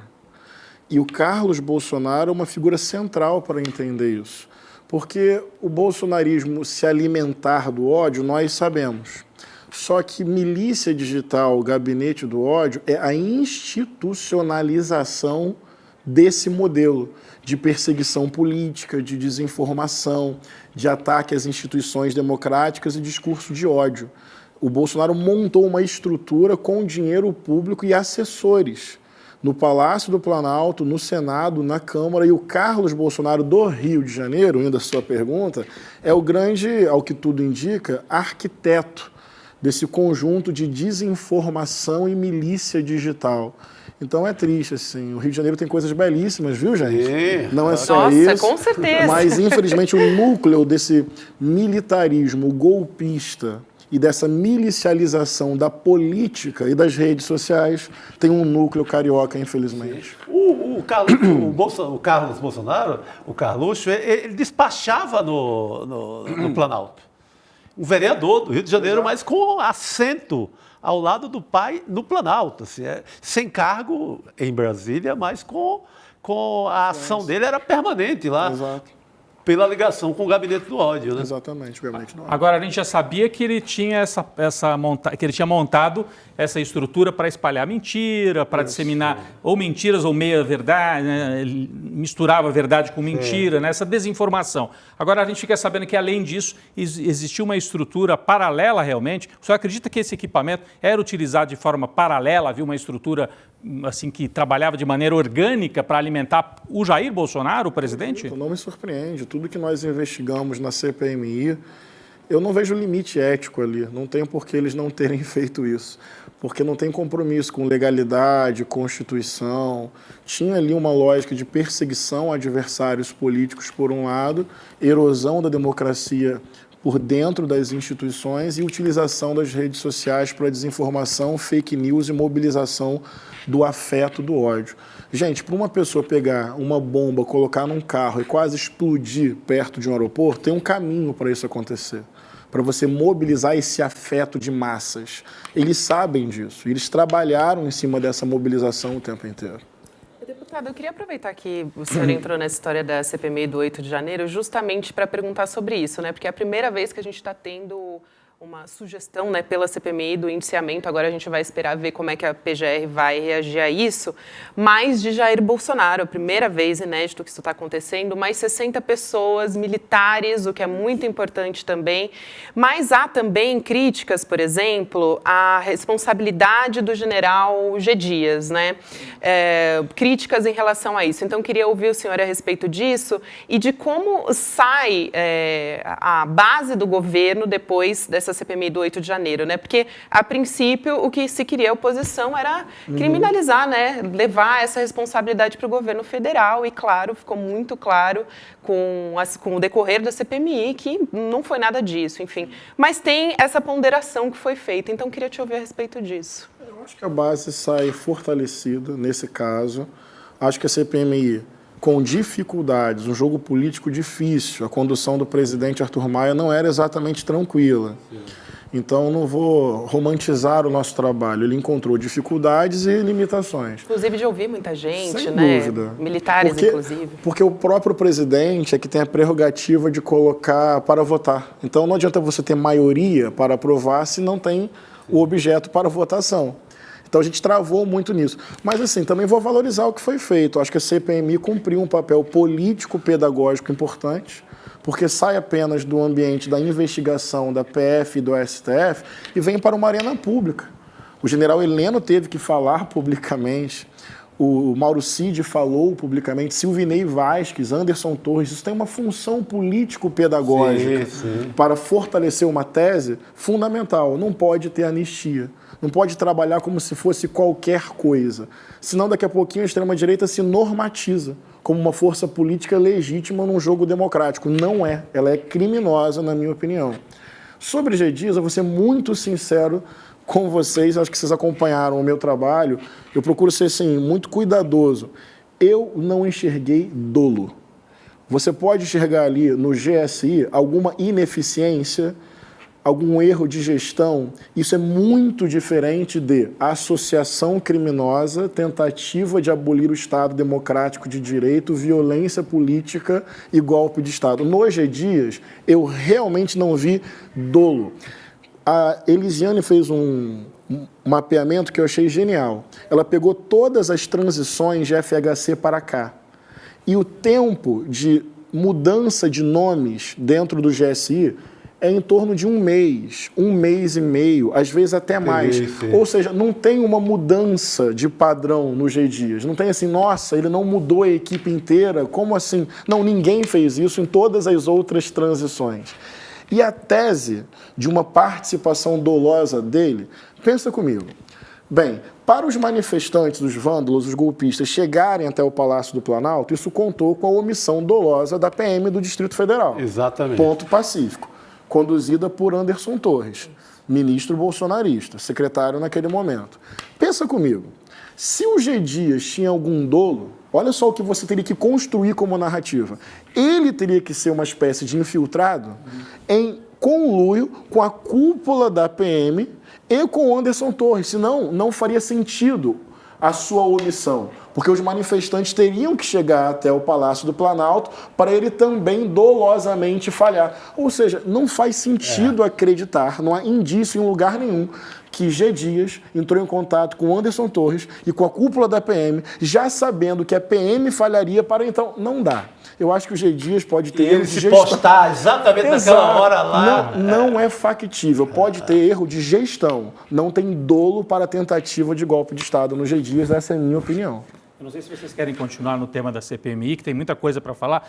Não, é que eu queria depois voltar para o tema da guerra, dessa parceria do bolsonarismo com Israel, né? Porque e o senhor acompanha de maneira indireta, mas acompanha um pouco isso também. Mas, assim, ainda sobre a CPMI e o papel, o senhor falou que teve um papel pedagógico aqui, porque o que me chamou a atenção, eu li, além dos 61 indiciados, a gente fica muito em cima dos personagens, mas eu achei o relatório muito consistente naquela introdução em que se explica, quer dizer, o golpismo não surgiu no 8 de janeiro. Exato. Ali foi o final da história. Exato. Então, eu achei assim, vale a pena, quem puder, né, ler o relatório, porque ele fica como um documento histórico realmente, porque ele explica que, quer dizer, teve todo o discurso bolsonarista, a ação dele em vários momentos durante o governo, os acampamentos golpistas e o papel das Forças Armadas. No dia 30 de outubro, gente, a PRF tentando obstacularizar a votação na região Nordeste. Absurdo. É o mesmo fio de história, né? É a mesma história. Para mim, o relatório da senadora Elisiane, não é só porque eu ajudei a construir, não. Ele é uma peça histórica. Fica como um documento. Fica como um documento. Deputado, mas você acha, e vamos falar da grande barreira que vai enfrentar esse relatório. A PGR, Procuradoria-Geral da República. Será que a doutora, até anotei o nome da doutora, porque é Eliseta, não é Elisete? A doutora Eliseta Ramos vai aceitar até para mostrar serviço ali para o Lula, tá em final de mandato. Para quem não sabe, porque Augusto Aras saiu, ela é a interina da PGR. Só para quem não sabe exatamente, ela está no mandato tampão, ela tem uns dias lá até o Lula indicar o novo PGR. Será que ela vai mostrar serviço e aceitar isso, denunciar quem está lá no listão? É uma expectativa mais do que uma leitura, uma constatação. Eu espero que sim. Semana que vem nós teremos um calendário, importante que vocês acompanhem. Nós vamos entregar a PGR, vamos entregar ao Tribunal de Contas da União, a Advocacia Geral da União, vamos ao STF entregar ao Alexandre de Moraes. Então, semana que vem vai ter esse rito de entrega formal desse relatório, dessa peça histórica, a figuras e instituições chaves. E é uma forma de incidir, de pressionar, de dizer, olha, está aqui, o que vocês vão fazer. Então, a nossa parte será feita. E semana que vem vai ser importante nesse sentido. Só para lembrar a importância da PGR nessa hora, um pouco de memória, lembre da grande CPI que foi a da saúde. A da vacina, a da pandemia, que fez também um belíssimo relatório, um belíssimo trabalho. Tá lá toda a prova do genocídio do Bolsonaro, chega na mão do Augusto Aras, ele simplesmente bota na gaveta. Então, se a PGR faz isso de novo, nada feito, vai embora todo o trabalho da CPMI. Exato. Agora, tem uma investigação já avançando na Polícia Federal, tem esse fato. Mas a PGR agir com base no relatório da CPMI, provocar o judiciário, para mim, é fator determinante. E me parece que, assim, até pelas atitudes do Alexandre de Moraes, ele está conduzindo também lá no Supremo, em muitos casos, até sem a provocação da PGR, ele tem atuado, né? Exato. Então ele pode, talvez esse relatório não seja... É claro que ele já tem a investigação feita pela polícia e tudo, mas o relatório pode trazer alguns elementos para ajudar na tomada de algumas decisões. Vocês têm essa expectativa? Sim, e respaldo político. A parte pedagógica que eu falei, ela não é meramente simbólica, não. Vamos ser sinceros. O direito é uma operação técnica e política. Existe uma coisa chamada correlação de forças na sociedade. Então, indícios, por exemplo, da participação de Bolsonaro existem? Na minha opinião, sim. Ele será responsabilizado? Existe uma coisa no meio chamada correlação de forças. Não é tão óbvio, né? A realidade é complexa. Por isso que a gente pressionar politicamente, eu acho que é facilitar para que a justiça seja feita. Agora, sabe uma coisa que eu queria perguntar para o pastor? Por favor. Porque a gente teve 2 CPIs nesse início do governo Lula. A CPI do MST, proposta pela extrema-direita, que terminou derrotada. CPI contra o MST. Contra o MST, né? Contra o MST. Pela criminalização. Que terminou derrotada e sem relatório. Exatamente. E esta CPI do 8 de janeiro, proposta pela extrema-direita, que terminou com um relatório oposto do que eles imaginavam quando propuseram. E a gente olha para o Congresso e sempre tem a tendência de achar, nossa, o Lula, o governo está em minoria, está em dificuldade, tem o Centrão, etc. No caso das 2 CPIs, mostrou que há margem de manobra para trabalhar politicamente, não é isso, deputado? Foi uma das conclusões que eu cheguei essa semana. É um cenário fácil, o Congresso? De jeito nenhum. Tem um centro fisiológico com uma prática política bem antiética e tem a extrema-direita, que é uma força hoje. De verdade. Mas, assim, é importante também a gente ter essa leitura. Nem tudo é caótico, né? A Elisiane não é uma parlamentar de esquerda, né? Exato. É centro, né? Então, você tem um campo progressista e tem um campo democrático. Por exemplo, na questão do casamento civil igualitário, que uma comissão aprovou a proibição, tem que passar pelas outras. Mas eu falava muito isso. Eu não estava lidando com conservadores, eu estava lidando com extremistas. Por que eu faço essa distinção? Porque é possível, numa democracia, uma pactuação com conservadores para isolar os extremistas em torno de alguns princípios básicos da democracia, entende? Então, acho que essas 2 CPIs dão esse indício, que você pode ampliar uma margem no Congresso em torno de algum ponto mínimo. Não vai criminalizar o maior movimento social da América Latina, que luta por uma pauta justa, democrática, que é a reforma agrária. Então, calma lá. Então, acho que tem jogo político no Congresso, que bom, temos que saber valorizar esse espaço também. Eu fiquei com essa impressão. Até surpreendeu muita gente esse relatório, né? Porque ele foi firme, esse relatório da CPI. Sem dúvida. E mostrou muito a linha do tempo, né? Que não aconteceu ali no 8 de janeiro. Foi uma coisa muito construída. Agora, eu queria justamente mudar de tópico, Rodrigo, que você entrou nessa história, né? Porque sobre a guerra entre Israel, né, e os palestinos, várias igrejas evangélicas vêm demonstrando um apoio, deputado, a Israel, né? E a Universal já usa há muito tempo a bandeira de Israel nos templos. Eu queria que o senhor pudesse explicar, por favor, a relação entre as igrejas evangélicas no Brasil e Israel. E também acho que vale a pena a gente olhar em retrospectiva, porque nas manifestações pró-Bolsonaro, mesmo antes das eleições, elas foram aparecendo. Chico, só falamos sobre isso essa semana, né, Chico? Sobre como foram se apropriando, de fato, dessa bandeira. Perfeito. Bem, o campo evangélico é diverso, não existe um bloco único. Há uma relação histórica entre fundamentalismo cristão, especialmente norte-americano, que é da onde vem boa parte do protestantismo brasileiro, e esse fundamentalismo tem uma leitura bíblica que idealiza e glorifica Israel. Na minha concepção, fruto de uma leitura e uma interpretação bastante equivocadas. Porque se você pega na tradição judaico-cristã, bíblica, o povo hebreu ali é um povo minoritário, massacrado, sob exploração, e toda a tradição profética judaica é contra sistema de opressão. Então, assim, falando teologicamente e como um pastor mesmo, a escolha de Deus, do ponto de vista bíblico, é sempre pelo povo oprimido.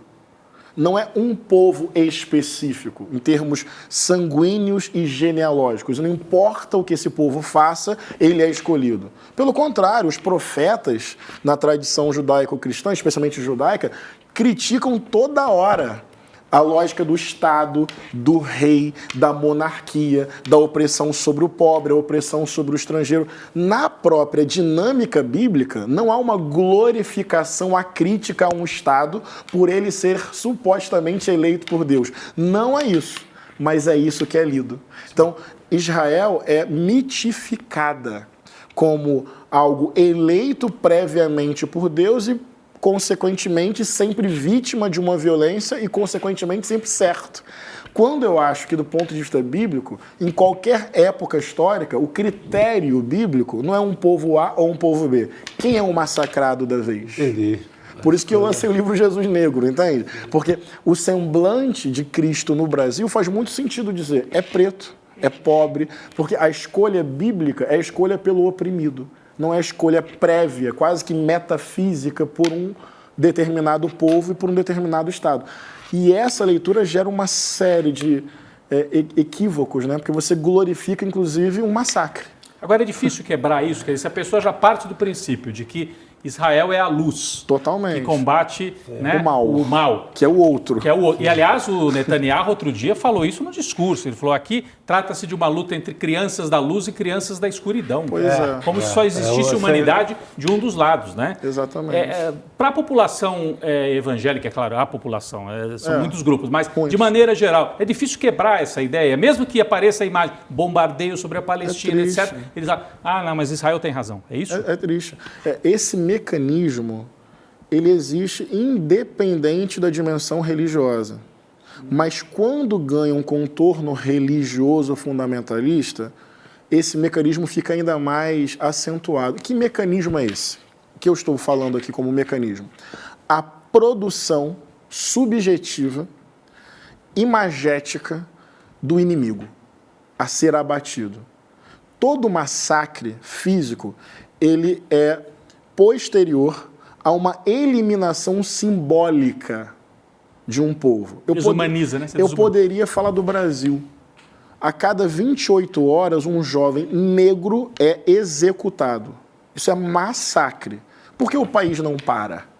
Porque o racismo é um mecanismo, uma relação de poder, a construção de um símbolo que não apenas mata, entre aspas apenas, mas o racismo não se perpetuaria se ele não criasse uma narrativa que justifique e naturaliza essa morte. Ela tem que aparecer para a sociedade como algo que não seja absurdo.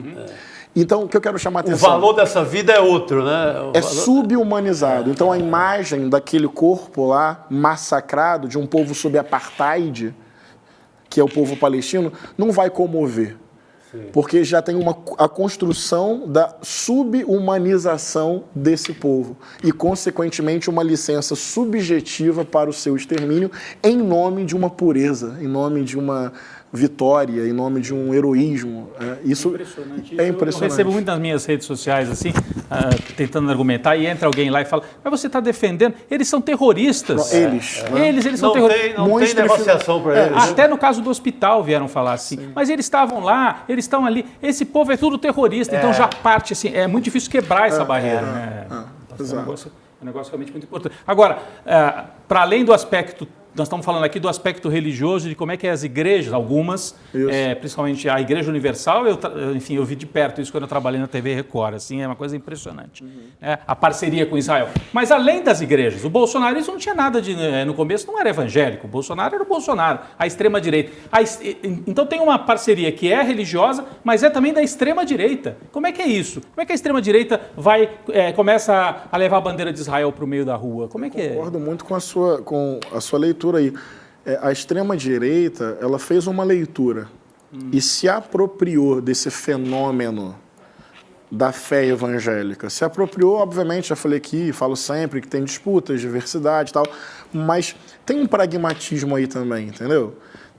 Tem um casamento, extrema-direita política com fundamentalismo religioso. E tem Israel também. O Netanyahu não é religioso, não era na origem. Então, você tem aí algo que é orgânico e cujo efeito é muito semelhante.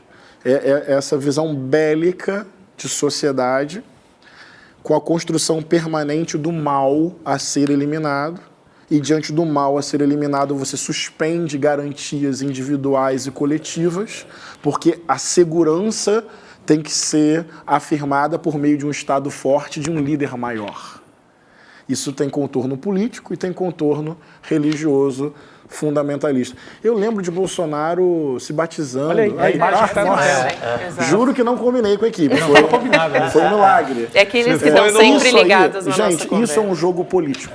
Isso é um cálculo. E tem a ver com ele ter se tornado presidente da República. A gente tem que saber fazer a contranarrativa disso aí, na minha opinião. Ele era, na origem, católico. Católico. Né? E aí, aqui ele se batiza... Isso é um ato de campanha, gente, há anos atrás. Isso é um projeto. A Damares fez isso também, né? Durante a campanha eleitoral. Eu me lembro de ela fazer isso dentro da igreja, num pronunciamento, ela dizer, gente, isso não é uma... acredita em mim, isso não é político. Ela usou esse termo, né? Isso não é política, isso é um combate... Para fazer a maior política possível. Exatamente. E agora os bolsonaristas usam essa imagem a favor do Bolsonaro e de Israel. É uma guerra espiritual, me lembrei para ligá-lo a Israel e dizer que do outro lado é terrorista e não tem conversa. Mas como é que fica Jesus, pastor, nessa história? Crucificado de novo. De novo, né? Porque o Jesus, para os judeus, não faria sentido. Então, como é que os evangélicos, a pregação maior é em torno de Jesus, se associaria aos judeus? Como é que eles... É uma ligação fictícia mesmo dessa parte. É uma narrativa, é uma construção imaginária mesmo, né? Jesus de Nazaré nasceu, viveu e morreu como judeu. Ele não viu nem fundou o cristianismo, né? O cristianismo é um movimento pós-evento Jesus, e eu sempre falo isso, 4 séculos depois se tornou a religião oficial do Estado que matou Jesus. Então você tem um contrassenso histórico na minha religião, porque você passa a ter uma leitura hegemônica sobre Jesus que parte da lente que o matou. Então, obviamente, vai desaparecer o Jesus de Nazaré, da partilha do pão, da solidariedade radical, da misericórdia, da compaixão, da partilha do pão, da denúncia ao acúmulo de riquezas e às hierarquias de poder. Ah, Jesus, quem vai ser o maior entre nós? O menor. Quem serve é o maior. Mas isso vai desaparecer. Mas vai desaparecer por quê? Porque a leitura sobre Jesus vai ser feita pela mesma lente que o eliminou como imoral e herege.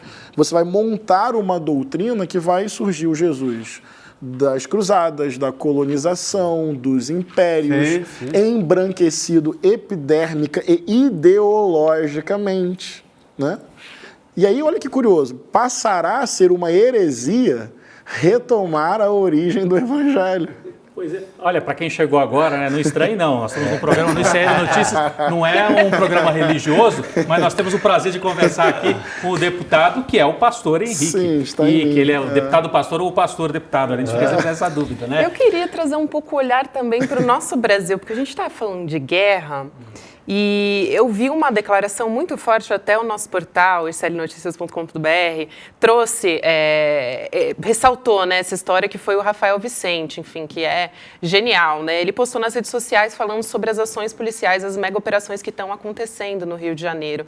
E eu acho muito importante trazer esse olhar para cá, porque ele fala sobre a sensibilização e, claro, isso é muito importante e a gente sofre junto com o que está acontecendo na Palestina, né, com os palestinos, também o que aconteceu em Israel no último dia 7. Agora,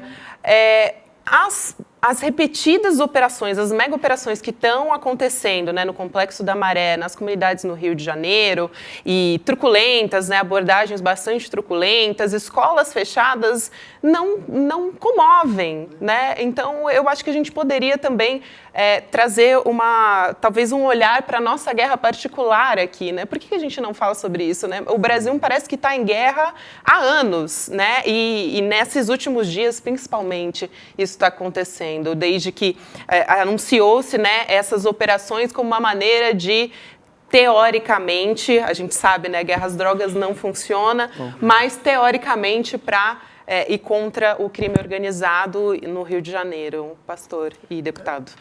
Mas tem a ver com o que eu falei agora sobre o racismo produzir a naturalização da barbárie. Mais absurdo que o absurdo é quando o absurdo deixa de ser absurdo. Né? Então, o que você está falando se chama cotidiano no Rio de Janeiro e no Brasil. O nosso modelo de segurança pública é um modelo de criminalização da pobreza e de seletividade penal com recorte racial, racista. Mas isso é segurança pública. E de negacionismo também, né? Isso é massacre. Eu lembro de uma vez lá no Congresso que eu recebi as Mães de Maio, aqui de São Paulo, mães vítimas de violência. Você vai estudando os casos, praticamente todos os jovens vítimas de execução sumária. Não tinha nem confronto. Eu levei para a Comissão de Segurança Pública para falar sobre isso. Controle externo sobre atividade policial, sobre um outro ciclo de formação das polícias. Para mim, sinceramente, esse é um baita tema sobre democracia no Brasil. Sim. Porque se houver autonomização e ideologização das polícias, golpe fatal. E o bolsonarismo sabe disso. E insufla isso. Agora, vou até juntar temas, tem um projeto perigosíssimo na Comissão de Segurança Pública para que os comandantes das polícias militares sejam eleitos pela corporação. Isso pode parecer democrático? Isso é perigosíssimo, porque você vai deixar evidente que são forças politizadas. E você vai tirar até o poder do governo, do Estado. Pronto, autonomização e ideologização das polícias. Isso é grave. Bem, eu levei o caso das Mães de Maio para lá e o que eu ouvi dos deputados é: mãe de vagabundo, tem que chorar mesmo. É o que o senhor estava falando antes, era que nem falar, é terrorista mesmo, tem que bombardear. Mas isso aí tem a ver com a construção de uma sociedade que criminaliza os pobres, os pretos, nós, povo negro, periferia e favela. O Brasil não resolve a pobreza historicamente dividindo renda, fazendo reforma agrária, aumentando o salário, tocando em privilégios. O que tem é encarceramento em massa e letalidade. É triste o que eu vou dizer agora. O genocídio do povo pobre e preto não é o sistema dando errado. É o sistema em seu pleno funcionamento. Ele precisa prender em grande escala e matar em grande escala para dar funcionalidade a uma realidade absolutamente brutal e desigual. É triste. Posso fazer uma pergunta bem rapidinho aqui pro... A gente faz a muito, né, gente? Desculpa. Não, excelente. Tá muito bom. Não, é que eu vejo o deputado Pastor Henrique falando, e a gente sabe que a hegemonia no campo evangélico está mais para a direita hoje em dia. Mas no passado, a Igreja Católica, na primeira metade do século XX, os bispos eram ultraconservadores, né? Era uma ferramenta da dominação. De repente, vem os anos 60 e você tem uma Igreja Católica progressista, que está aí ainda, uma parte, né? Diminuiu bastante. Você tem esperança que isso possa acontecer no mundo evangélico, uma renovação e esse discurso que o senhor fala? Porque não está escrito em lugar nenhum que o evangélico tem que ser de direita, né? Assim como o católico também não. Né? Eu diria que mais do que eu tenho que ter essa esperança, entendeu? Mas isso vem da prática, né? A sua atuação, a sua candidatura, o seu mandato é já um sinal disso, não? Eu acho que sim. E sou parte de um campo também, eu sempre falo isso. Não sou o primeiro, não sou o único, não sou o último, não sou o maior, não sou especial. Eu tenho uma tradição evangélica, progressista, laica, né, que respeita a democracia e a diversidade religiosa. Tem muitas vozes na minha voz e eu faço questão de falar isso. E, para concluir, o campo evangélico, ele é majoritariamente pobre, negro, ganhando até 2 salários mínimos, ou seja, é parte da classe trabalhadora, empobrecida e explorada desse país. Eu preciso ter a esperança e não entregar o sentido dessa fé à extrema-direita. Muito bom. É isso, né, gente? Nossa, que prazer. É uma pena que a gente tenha o tempo aqui muito... Na verdade, a gente estourou, porque a gente falou, não vai dar para encerrar no horário com um deputado aqui no estúdio. Que não é todo dia que a gente tem essa presença muito deputado, eu quero agradecer muito a sua presença aqui. Foi um prazer imenso te receber aqui no estúdio, né? A gente sempre recebe à distância, mas aqui no estúdio é ainda melhor. Então, vou dar boa noite, né, já para todo mundo, mas antes eu quero trazer aqui o encerramento, né? Mas tem algumas novidades aí. Nessa semana o ICL fez 3 anos, a gente anunciou um monte de novidade. Entre elas tem um programa muito, muito especial e diferente de tudo que a gente faz aqui no ICL, que é segunda-feira vai estrear o Rolê ICL com o William De Luca. Gente, eu tô muito animada também, porque eu tenho acompanhado aqui nos bastidores. Vamos assistir a vinheta aqui. Que legal. Olá, bom dia. Bem-vindos ao final do ICL. Graças a Deus, hoje é sexta-feira. ICL. Rolê ICL. Rolê ICL. Sou suspeita aqui, mas essa é a minha vinheta preferida agora do ICL, tá? Ó, vai ser de segunda a sexta-feira, das 5 às 6. Então, antes de começar o ICL Notícias segunda edição, você já assistiu o Will e depois vem com a gente. E você vai ficar sabendo tudo que tá bombando nas redes sociais. Tem notícia também, mas de um jeito leve, super do jeito que vocês já conhecem, com o William De Luca de manhã. Então, agora ele vai estar com vocês de tarde também e vai ser incrível, Will. Parabéns pela sua estreia, já dou aqui para vocês também esse spoiler. E para comemorar também tem uma campanha para você se inscrever até domingo, icl.com.br, e garantir alguns bônus do aniversário, que são um kit exclusivo de 3 anos do ICL com fone, mochila, caderno, enfim. E 2 livros também, o do Edu Moreira, o Travessia, e Uma Simples Evolução, do Domênico de Masi, além da arte exclusiva do Ricardo Beliel. Então, se inscrevendo em icl.com.br, fazendo essa inscrição até domingo, você pode receber esses bônus na sua casa. E agora você fica com o Sinapse ICL, com a Robertinha Garcia, o César Calejon, nossos queridos, e o Cláudio Tebas, que é educador, escritor e palhaço. Gente, vai ser incrível. A Robertinha me falou nos bastidores, aí eu vou contar para vocês, que foi uma entrevista, assim, incrível, ela amou. Então, fica aqui o convite para a gente assistir também. Boa noite, Chico Sá. Boa noite, querido Rodrigo Viana, que estreou aqui hoje também. Boa noite, deputado. Obrigada pela sua presença aqui. Valeu, gente. Boa sexta-feira, bom final de semana, gente. Valeu. Olá pessoal, tudo bem? Meu nome é Marco Lourenço, eu sou professor de História e divulgador científico e eu tenho um convite especial para você, que ama futebol, mas sobretudo entende que futebol não é só um jogo. Eu tenho um convite para você participar do meu curso aqui no Instituto Conhecimento Liberta, O Mundo Acontece Entre Copas. Essa é uma viagem no tempo em que a gente pode observar fenômenos políticos, sociais, culturais que impactaram a história contemporânea, observando as Copas do Mundo.